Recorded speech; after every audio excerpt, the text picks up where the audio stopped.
time for a channel update for, what month is it? For July. We're in July. July 2018. It's hot outside. Yeah, I'm not going to complain. Can I complain?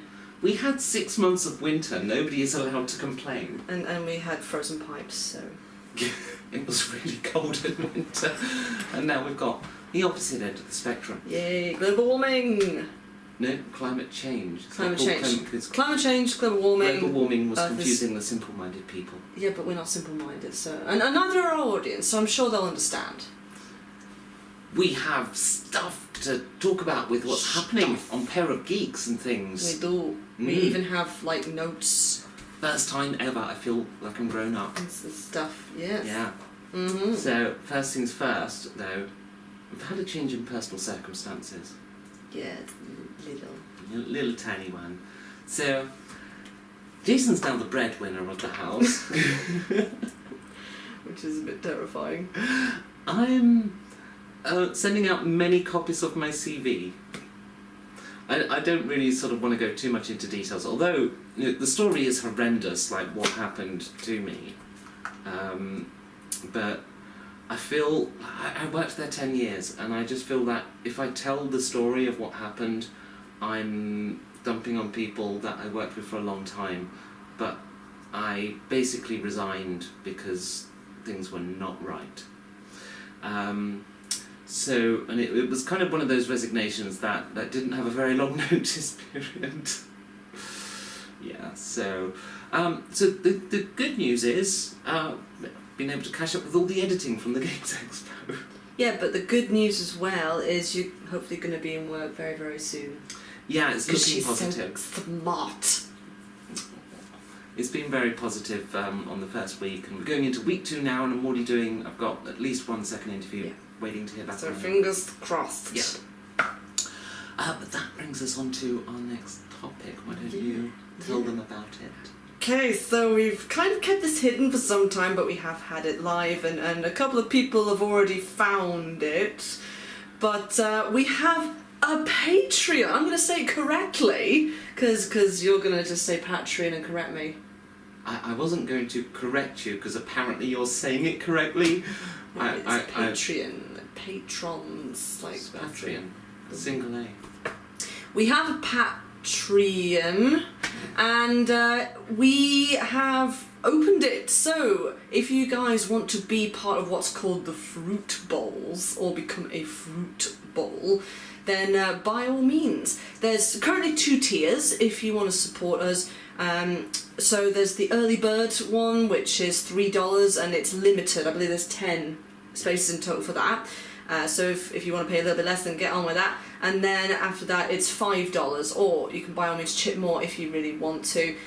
We've got lots of goals in place. I know that a lot of Patreons are sort of designed for, because we can get more equipment and stuff, and that is true.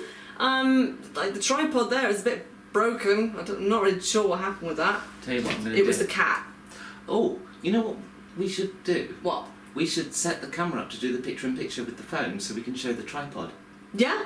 Should we do that? Yeah. I'm going to pause it a second and set up a cool thing this camera can do that we will never ever use under any other circumstance. No. But might work on this occasion. No. How do you record? I'm recording on here and you're broadcasting to the corner. Oh my god, that's so cool! So, Jason's just filming our broken tripod now. We have a habit, this is not our first, actually no, this is our original very first tripod, that actually my mum bought this back in like the 1990 or something for her first camcorder, passed it on to me, and it still exists as a thing, but we've had tripods since, don't know where any, we've got the tiny one, we lost the top for that connects to the camera. We had the brand new one for UK Games Expo that is still there. How do I stop this? I have no idea. Well, we'll never use that feature again. No. Probably. Never. So yes, Patreon. So we have got some other goals in place, things we want to do. So let's first of all talk about what you get.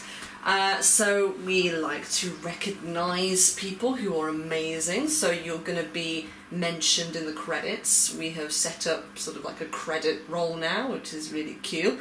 And you'll also be getting behind the scenes footage of us just doing shenanigans and look at what we do. And there was another thing as well that we were going to do, but it slipped my mind completely. There's some notes here that Yes. I made earlier. Yes! You're going to get some early access footage to Con+1, which you think, well, how on earth does that work, considering it's live? Basically, there's going to be sponsor interviews. A lot of them we've done already, because we're super duper organised, and you guys get to see those way beforehand. And that, like, that's actually really quite amazing. These interviews are really good, I think. Yes. I'm proud of them. They're some of the best work I think we've ever done. Yes. And there's some really, really big names in there as well. Mm-hmm. We got Chaosium, Mike Mason from Chaosium. Mm-hmm. Ian Livingston from... Mm-hmm. Now, who was he there? Because he's done so many different things, but he was there for Fighting Fantasy Yes. that day. Mm-hmm. We've got... Cubicle 7. Oh, yeah. Cubicle Dominic 7. McDowell Thomas. Yes. We've got Oliver Hume from Elite Dangerous RPG. And we've not got one, but 2 interviews from Paizo. Yeah. I remember their first names, I just can't remember Jason's Jason second. Bulmer, I believe. That's it, Jason Bulmer. And Amanda, very long surname, Kuhn. Something... I can't remember her name. Amanda the Cool Person. She was lovely, actually. And we've got Dave Breon Brown from Critical Hit Publishing. We do. We have Nell from Showers of Estron and Agate Publishing. There's loads. Onyx Path Publishing, loads. We've got a lot of interviews in the back. Gamer. It's not going to be absolutely all the ones that we've done for the con as of yet, because they're not all done, but we've done a lot of interviews. Yeah, and there's some really good stuff in there, and so you get early access to it because Go you. yeah, you deserve it for being part of it because the point you were making about like the broken tripods and stuff. I mean, end of the day, we're into this as a hobby, so we do spend money on it. We've got. Can I jump out of order and talk about equipment? Yeah. Okay. So this is our original camera, and it kind of broke a little bit on the screen. It does. It still works. It still works. In fact, it seems to have kind of bounced back a little bit. Really? Yeah. Oh, that's not as bad as it used to be, is it? No, it's not. It's getting better. I don't even notice it now, frankly. So. Well, we got a new camera, 4K, which we're not filming in at the moment because we did the picture-in-picture and I had to take it out 4K. Yeah. People don't want to see our sweaty paws in 4K. I am frankly. absolutely. This heat wave is horrendous. But we also have other stuff. Let me show this. Complain. I'm not complaining. Look at this. Look at this. This was our lifesaver at the expo because without this, like, we just... First of all, it gets people out of the way. Oh, yeah. Except for a couple of dozy people who just, like, jostle into it, which was annoying. But it's so good for, like, Steadicam and all that shit. And it is a Steadicam. It's a newer... yeah, but we've never had 15mm Steadicam, is what I'm saying. I know. No more shaky camera on Pear of Geeks. How cool is that? And it does, because it just looks so professional. At the Games Expo, people just mostly avoided us, except when we filmed Onyx Path in the bar. Oh, yeah! Oh my god, that Onyx Path interview, I'm constantly moving around to let people past. And usually with an interview, you more or less in one place, might occasionally just, adjust, especially as there was 3 of you in that interview. But I just kept having to walk, like at one point I walked right around Jason just to let a crowd of people through.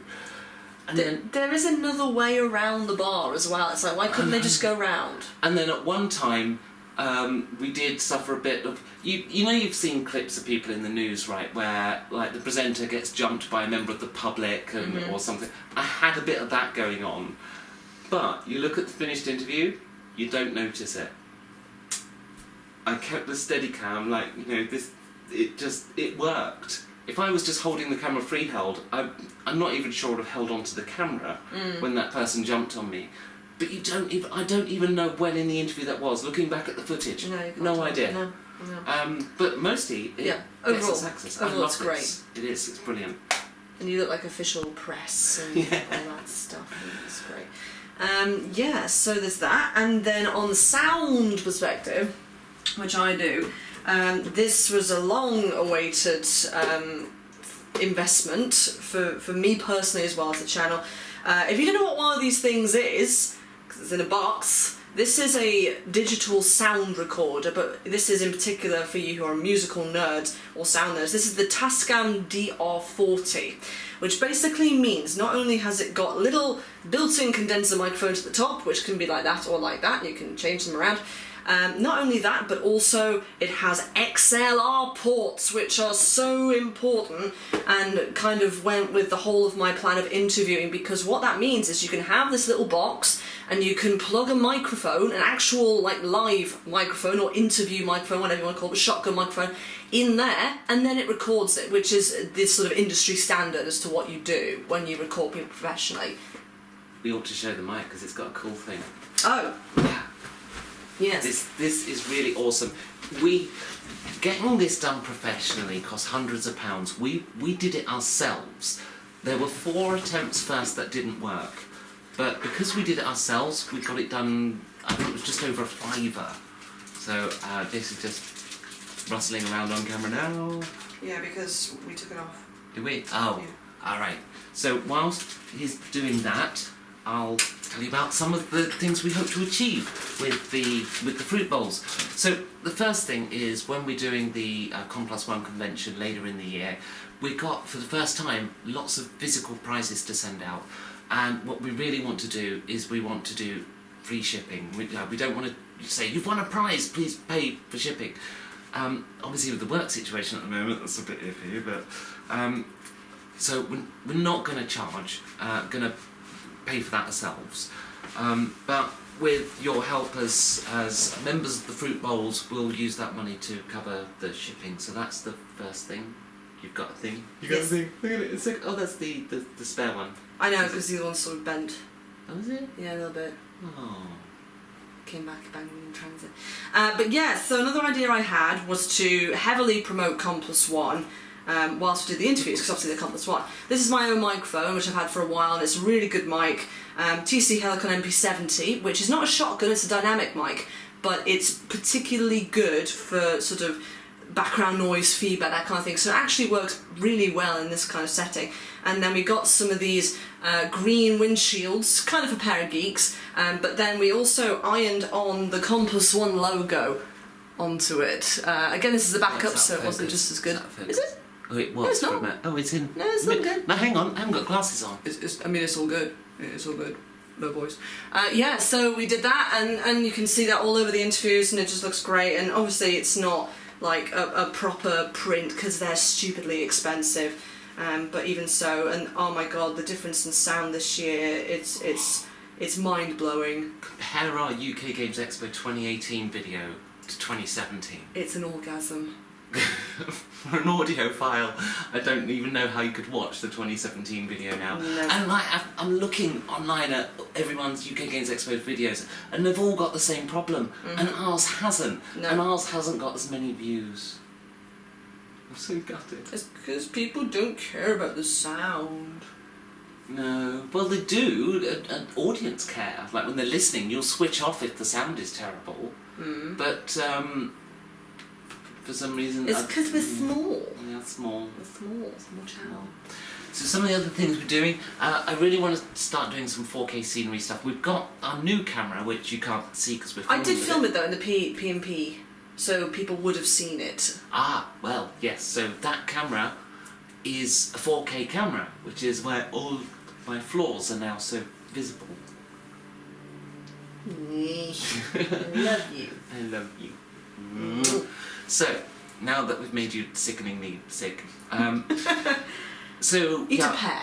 I want to do some 4K videos, and At the moment, they are a lot of work, because we did the interviews all in 4K, didn't we, for the Con+1 stuff. Not that when we go live, we won't be broadcasting the live stream in 4K, because we can't. No, we can't. But we will be putting the interviews up separately as 4K. In fact, they're already uploaded, ready to go to be viewed for those of you who sign up to Fruitbox. So we kind of figured, like, if we get 10 members, then, or $50, although we then did the early access, it's probably more than 10 now. If we get people backing us, then we will just we will put up with it briefly until we get to our next level, where we can hopefully afford to actually put in a 4K edit rig here, because my computer is 4 or 5 years old. Yours is fairly new, although it's needs some new space. But yes, you did get me a compu. I did. It needs an SSD. Yes. But even yours takes a while on 4K, and we It does. Yeah. It does. So that would just make things so much easier for us. And because I'm a troll, one of the things I set up is, I wonder what you actually get from other people's Patreons. Have we missed anything out? Well, I'm kind of doing things in a weird order, but no, I'm doing this. Okay, no, that's cool. I just couldn't remember if there was something else, but no. Okay, yeah, go on. What's that? So we thought we'll take some of the Patreon money and send it to other people's Patreons, and tell our Patreon members what they can get with other people. We're calling it our Investigative Journalism piece. So we know who the first person is, just lol. So funny. Sorry, it's kind of a trolley thing. But no, just to tell you what you get. You're not going to get the content of other creators. We're just going to sort of sample it for a month and say, you get this, and and that's what you can get. So think of somebody who likes to charge for stuff. I don't want to start a war. It's just like, we're going to get the top level of their Patreons, but not just that person. You do that person, we'll do the next person and stuff. We'll take the top level of patronage and tell you what you get. Because, if you've joined our Patreon, you might want to join other RPGers' Patreons. But what do you get for your money? And then our biggest goal at the moment is drones. Camera drones. 4K camera drones. So we can film scenery from above. We can do more rogue explores. I want to get 2 drones ideally. I want to get a small drone that we can hopefully use indoors to do some of the scenery shots, to get shots that we can't get by hand. But I also want to get an actual outdoor proper drone with 4K camera, and I'm hoping, we'll need to clear it with them, but I'm hoping when we go to some of these conventions, that even if it's not when people are in the hall, I'm hoping we can fly drones over the convention halls that we go to, maybe at UK Games Expo next year. Maybe we can get, because there is a press day beforehand that we're hoping to go to next year, so we could do drone flyover of the convention halls. That would be awesome. And see everything, and even see the NEC from above. Mind you, there's an airport nearby, isn't there? Yeah, maybe not. But there's things we could just things that we couldn't or wouldn't do just on our own money, but would really help, make to be a cool thing. So that's what we're hoping to do with the Patreon money. So yeah, next thing, we briefly mentioned it, Con+1. Big news with Con+1. We've been super busy. Obviously with the interviews, they've been a big part of the last month or so. But we've got a lot of stuff coming up behind the scenes. So the first thing, which is super important to you guys, because you're going to be all gamers and stuff, or else why would you watch our videos?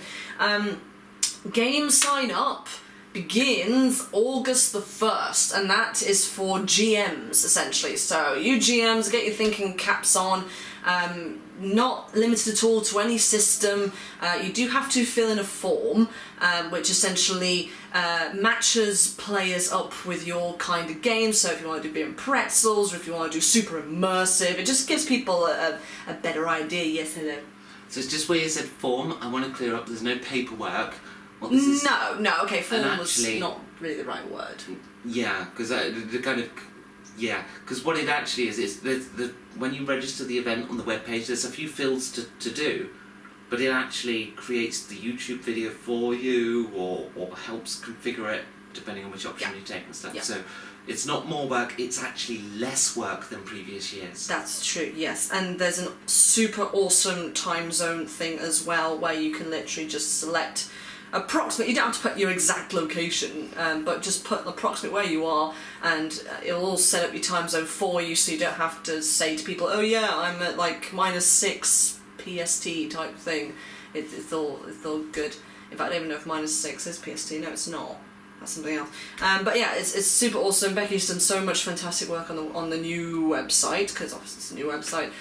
So yeah, any like sort of little things are really all fixed, and it's just amazing. And also, if you are keen, you can enter your game into the RPG World Championship. Mm-hmm. So I think we did mention this before, didn't we? Mm-hmm. So we're going to do an RPG World Championship. So and I know like some of the guys over on the AbTab forum kind of had a bit of initially an adverse reaction to it. Although saying that, some of the people who posted in that came around to the idea. Yeah, like it's not for everybody. So, we know that. No, I mean. There's a couple of arguments against this concept of an RPG World Championship. You know, first of all, what gives us the right to say we're an RPG World Championship? Well, there isn't one, personally. No. We are a truly international convention. Mm-hmm. Around the world, geographically. The whole thing. Whereas not even Gen Con can claim that, so... And we thought, let's get in, set it up first, get it going. It might not have the prestige this year, but you know, in a few years, that could really be a huge thing. And, you know, at the end of the day, if it's a beacon that helps draw in players that bring donations to Child's Play with them, then it's a good thing. Yeah, that's what it's for. Yeah. I mean, the whole convention is about raising money for charity, right? So, it's an extra thing. You don't have to take part in championship games. It's just, they'll only be in 2 of the game slots of the day. And as GMs, you can create non-championship games in those same game slots. It doesn't have to be a championship game. Yeah, it's entirely up to you. Yeah. Again, if you really don't like that kind of thing, fine, whatever. If you want something a bit more intimate or just sort of casual, you can just do it as a normal game. When, by the way, do players get to sign up? Possibly at the same time, because I don't know if I can separate it, but if I can, it'll be September the 1st. We will let you know. But I just want to say one thing on the championship thing. Is that for the last few years, I've taken part in the Cthulhu Masters. And the thing is, the first round is probably not really much different to any other role-playing game you play. But if you get through to the second round, those are some of the best games I've ever had. Because once you're past the first round, everybody else in the competition are the best players from their table. You're playing with really great players, and it is amazing. And we should probably say who's going to be running our final. We've got the magnificent Matthew Dawkins, gentleman gamer himself. The gentleman gamer from Onyx Path Publishing and White Wolf, and he's very kindly agreed to GM. And if you've ever GM'd in one of his games, then you know just how good he is. And if not, then you must see what he's like. He's a fantastic GM. Yeah. I've never played with him. I never had the privilege. So I'm looking forward to watching the final, because I can't take part. No. An organiser, not allowed. No. And one thing as well is that, in terms of going back to donations for a second, we are almost at $1,000 already, which is fantastic. Yeah. And there's a big reason for that, which I'll explain. Yeah. We've raised, I think it's $930. Yes, $930. But we aren't yet open to the public, and we aren't yet officially taking donations, even though you can go on the webpage and do it. I don't know, we're not driving people to that yet. The reason we're on $930 already is not because me and Jason are super generous, it's because the industry is. What we did with the T-shirts this year, because T-shirts are a big part of what the convention has always managed to raise for Child's Play in the past. Yeah, and we know how popular T-shirts are with you guys, so we are bringing them back, and they're going to be better than ever. Yeah. We sold space on the back to the companies, but aren't getting that money, they paid for it by making donations to Child's Play. So we already got to £1,000. The convention's only raised $2,500 before.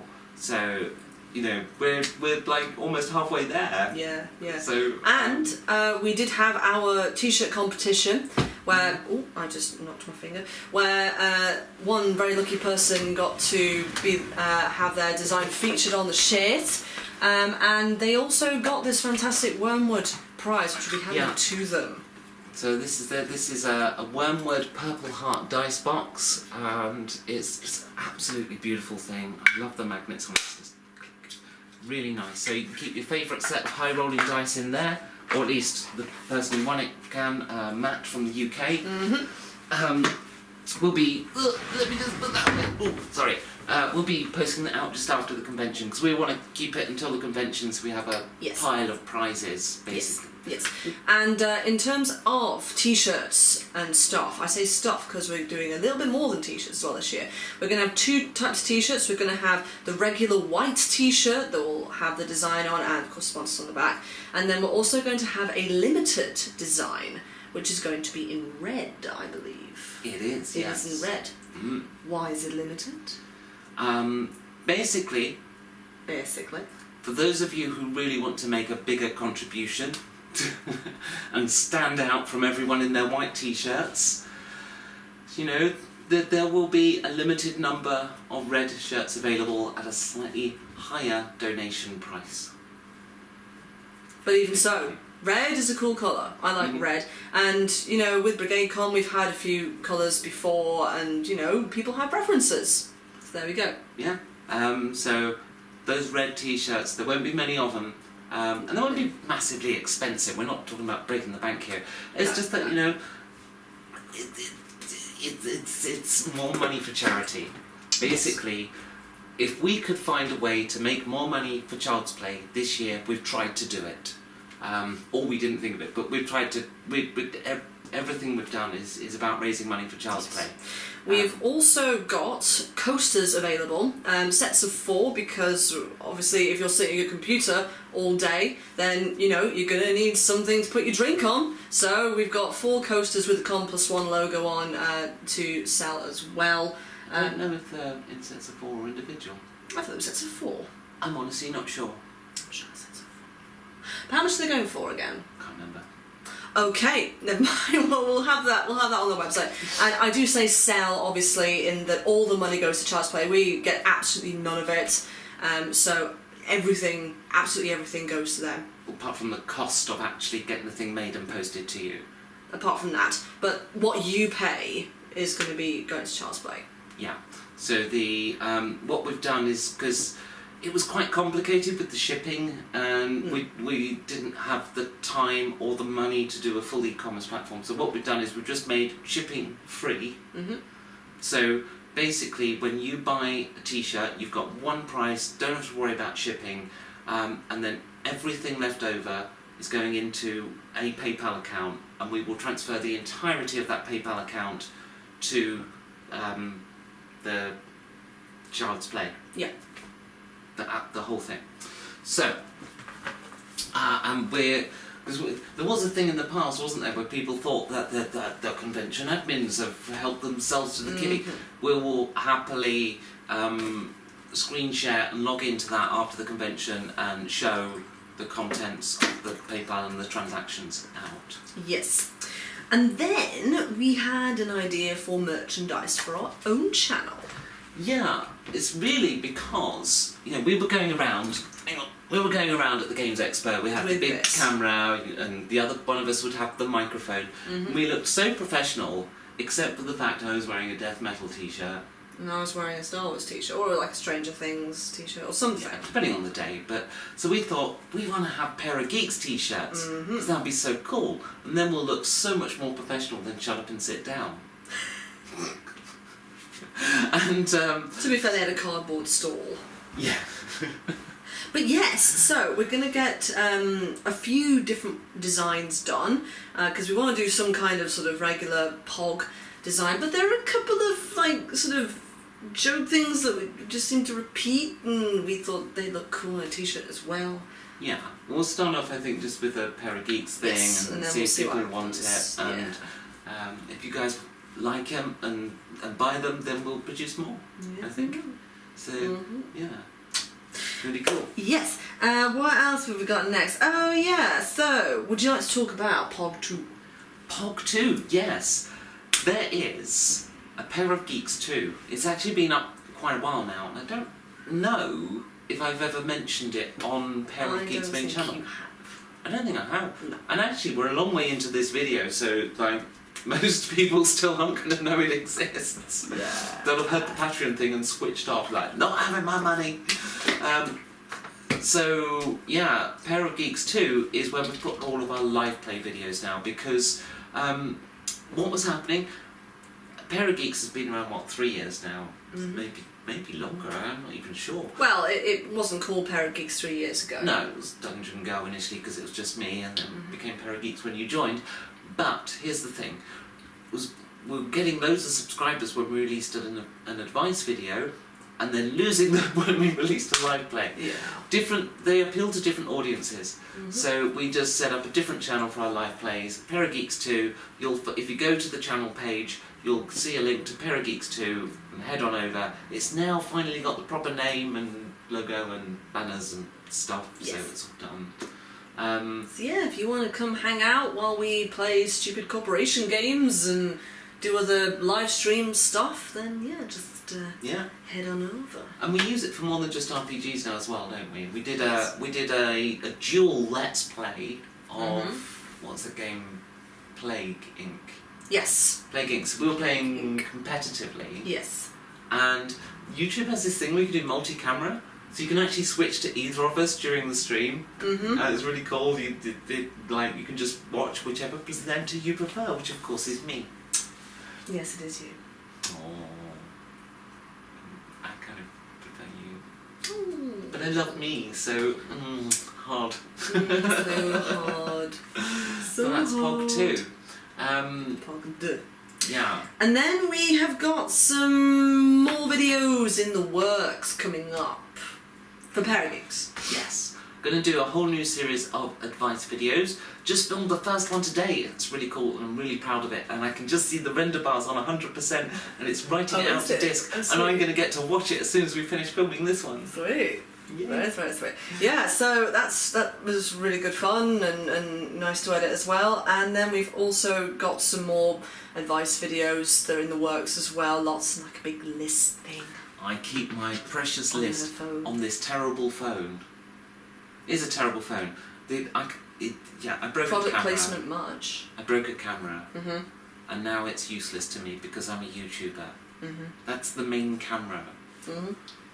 Rubbish thing. We have got something else coming up as well, which is we want to do a few more board game reviews, and I did sit down and do a review of a board game, but then we thought, well, everybody does board game reviews if you're anything. So we thought, why don't we do a versus board game? So we're going to cover 2 board games in the same video and see which one we like, which one we don't like so much, what's got various good bits and so on, and we're going to fight it out and... So violent. In a board game way. I deserve that, really, I do. Yeah. And it's been a very, very long time since we've done live chat videos. Yes. Very long time. Yes. And there are 2 reasons for it. Firstly, I suppose, was the change of our lives with you moving in and stuff. But that was also coupled with a problem on YouTube. It didn't like what I used to call them. Because I used to call them Ask a Dungeon Mistress. Yeah, well, this is something that is very kind of YouTube-wide and like, people's videos being demonetised if you even swear in them, or if you've got, like, the word gay in the title because it's really stupid stuff. So algorithms are terrible. But yeah, basically YouTube obviously took the word mistress as something kinky and whatever, which it is, but not in this context. It's Dungeon Mistress, it's the feminine version of Dungeon Master, like... Would they have done it if it was Dungeon Master? No! No. don't do anything kinky until the cameras are off. Yeah, exactly. Yeah. Yeah. So they're going to come back, and I guess they'll be called Ask a DM or Ask a Double DM. Yeah. Because it's Depends on two. if one or two's on at the time. Mm-hmm. I might even rewrite that little thing that pops the questions up, because it disconnects after an hour. And I can fix it. Yeah. It just means actually doing the work of fixing it. I've done so much coding this year for Com Plus One. Yeah. Which you must come to. Go to so the website. August the 1st, complus.live. Yes. We have a fancy dragon graphic that you can use in all your videos if you're a content creator who's looking to take part. If you are a content creator, we are available for interview to whore ourselves out from August the 1st. We'll be on all your channels. We need to promote it as much as possible because we have worked on this all year. Yes. We have like got literally all year. 35 sponsors, is it? It's something roughly. It's 33, I believe, but yeah, definitely. Yeah, we've done so well with sponsors this year. It's incredible. I'm so happy with that as the official sponsor liaison. Yeah, and we're going to be doing a 24-hour live charity telethon throughout the whole thing. That's our contribution, which I think Lloyd is coming down for, and I know Ronnie was talking about coming down for it. So we're going to have some of the team as well in the studio, which is now going to be our house. Yeah, we did have a proper studio, but Becky fucked her job up. Yeah, but you didn't. No. But we had to kind of make a sacrifice with that. But it's okay, because on the good side it means that if we need coffee, then we don't have to bring loads of coffee to the studio. You know what though? One of the places I think I've got a second interview for next week, the ones I'm just waiting to hear back, but it was really positive, they actually have a studio. Well, that's pretty cool, so we might even be upgrading. They have better lighting as well, like the real deal with lighting. Oh, sweet. So, but I don't know if I'll get that job, and if I do, I don't know if I'll accept it. But yeah, so essentially the point is we've lost that studio, but, you know, we're okay, we've got like a backup if needs be, and yeah, we can do it. So, yeah, I think that's everything. We finished the script thing. We have finished the script, so what the fuck do we do now? Well, we're off the script, it's off-piste. The bit of a problem though is I wrote it in the book that I keep our joint finances in. Yes. Because I just needed a bit of paper. So now our joint finances are a video script. Which is a problem because like as a channel we get $25 a month from advertising and 12 from Patreon. Patreon. Fruit bowls. Fruit? Let's just call it fruit bowls. Fruit Drop bowls. the Patreon thing. Let's say fruit. What? Fruit. You've put an extra syllable in. What? Fruit. What's this vibration thing? Do you seriously say that? Fruit. I've never noticed When that. I want to. Oh, right. Okay. I do weird things with words. Because I'm me. And now we're this waffling. room. Yes, that's how you say room. You say room. It's a room. I don't understand what I'm doing. It's right. That's everything. It is everything. Let's say goodbye. Bye. There's no need to press the stop button. We have to keep waving. We have until the battery on the card runs out.